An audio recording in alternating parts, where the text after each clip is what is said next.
Yung mga boss, ito nakakarating lang ngayon ng ano, na sa TikTok na ako umorder.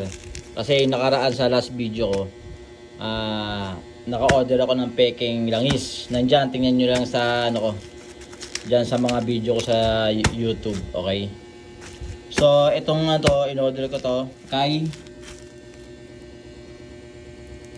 Black Sheep Trading. Yon, sa TikTok ko nabili to, sa Facebook meron din silang ano,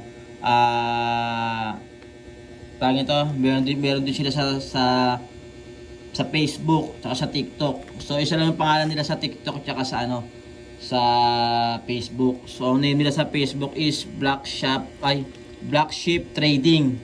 Yan, legit to mga boss, legit. So actually boss, nabuksan ko na to eh. Okay. Ayan siya. Ayan.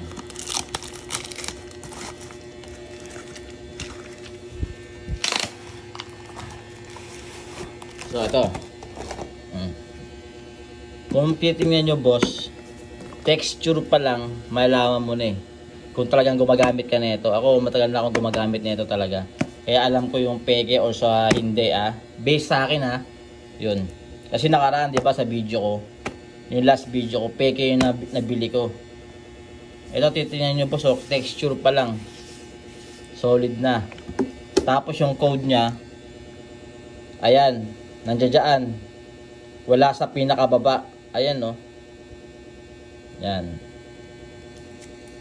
Tapos yung lining dito, maganda. Hindi yung nakaraan kong kuha. Wala.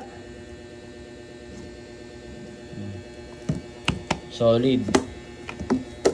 Ayan boss. Tapos yung ilalim, kung makikita nyo yung last video ko, itong umbok na bilog na to, imbis na pailalim, pataas.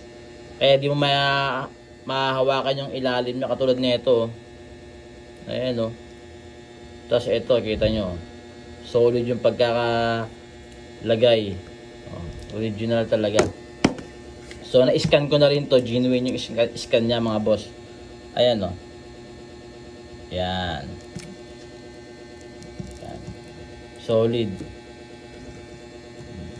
Ayan. Ito yung boss yung ano, yung genuine or tawag nito, not fake na langis na Motol LE. Ingat sa pagbibili mga paps kasi marami nagsasabi na wala daw peking ganito.